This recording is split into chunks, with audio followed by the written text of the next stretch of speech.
রবিউল ইসলাম রানা যে আর একটা অটো চালক, তার একটা মেয়ে সন্তান জন্মগ্রহণ করেছে 3-4 দিন আগে।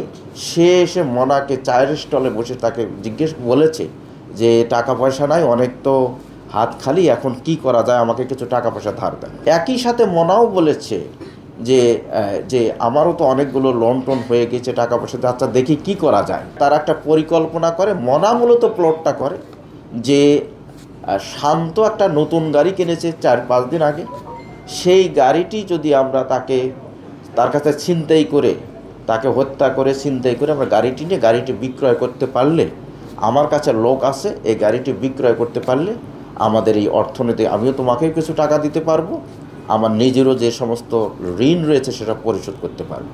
17 নভেম্বর 2025 আমরা নিরাপত্তা ডিউটিতে অতি ব্যস্ত ছিলাম। এই বিকেলবেলার দিকে 4:30টার দিকে আমরা 999-এর একটা কল পাই যে তুরাগ থানাতে, যে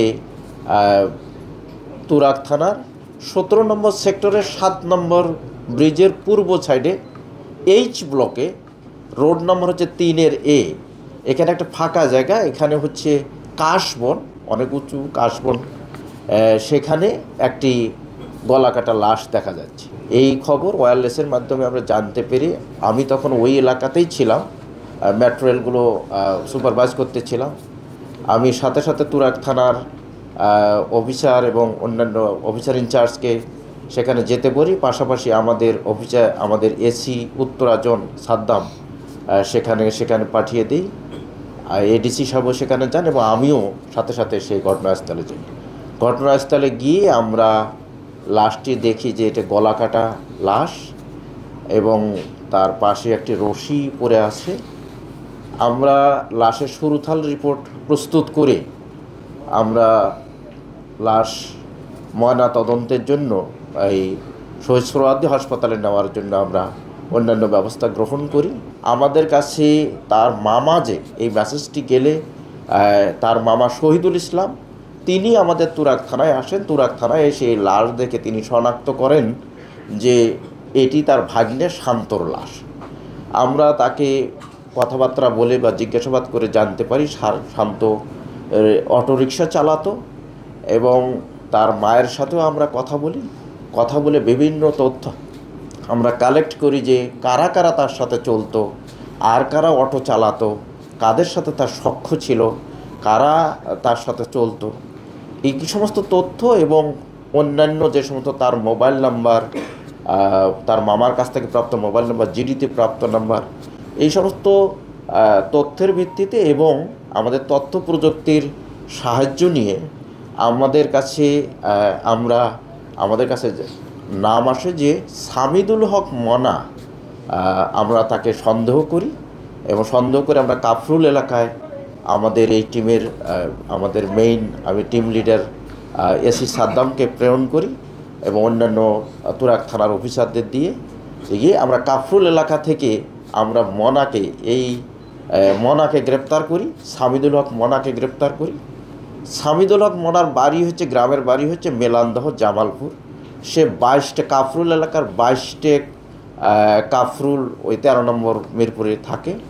সেও একটা সময় গাড়ি চালাতো, অটো চালাতো, বাট পরবর্তীতে সে একটা টি স্টল দিয়েছে, টি স্টলে সে চালায়। আমরা একই সাথে মনার দেখানো মতে আরও আমরা যাদেরকে সন্দেহ করি, ওখানে রবিউল ইসলাম রানা, তার গ্রামের বাড়ি হচ্ছে রাজবাড়ি। সেও ওখানে 22টে কাফরুলে থাকে, সেও একটা অটো চালায়, তাকে আমরা গ্রেপ্তার করি। পাশাপাশি আমরা আরেকটি লোককে গ্রেপ্তার করি, হজরত আলী।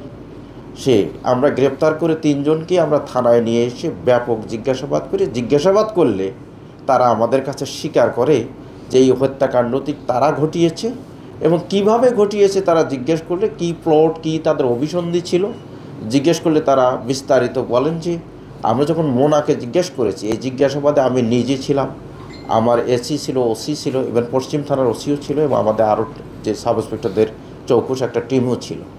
আমরা জিজ্ঞাসাবাদে জানতে পেরেছি যে ঘটনা 14 নভেম্বর 2025 রবিউল ইসলাম রানা, যে আর একটা অটো চালক, তার একটা মেয়ে সন্তান জন্মগ্রহণ করেছে 3-4 দিন আগে। সে এসে মনাকে চায়ের স্টলে বসে তাকে জিজ্ঞেস বলেছে যে টাকা পয়সা নাই, অনেক তো হাত খালি, এখন কি করা যায়, আমাকে কিছু টাকা পয়সা ধার দেন। একই সাথে মনাও বলেছে যে যে আমারও তো অনেকগুলো লোন টোন হয়ে গেছে, টাকা পয়সা যাচ্ছে, দেখি কি করা যায়। পরের দিন তাকে ডাকে ওই রবিউল ইসলাম রানা। পরের দিন আবার বিকেলবেলা এই মনার যে চায়ের দোকানে চলে যায়। চায়ের দোকানে গেলে সে তার একটা পরিকল্পনা করে। মনা মূলত প্লটটা করে যে শান্ত একটা নতুন গাড়ি কিনেছে 4-5 দিন আগে, সেই গাড়িটি যদি আমরা তার কাছে ছিনতাই করে, তাকে হত্যা করে ছিনতাই করে আমরা গাড়িটি বিক্রয় করতে পারলে, আমার কাছে লোক আছে, এই গাড়িটি বিক্রয় করতে পারলে আমাদের এই অর্থনীতি, আমিও তোমাকেও কিছু টাকা দিতে পারবো, আমার নিজেরও যে সমস্ত ঋণ রয়েছে সেটা পরিশোধ করতে পারবো।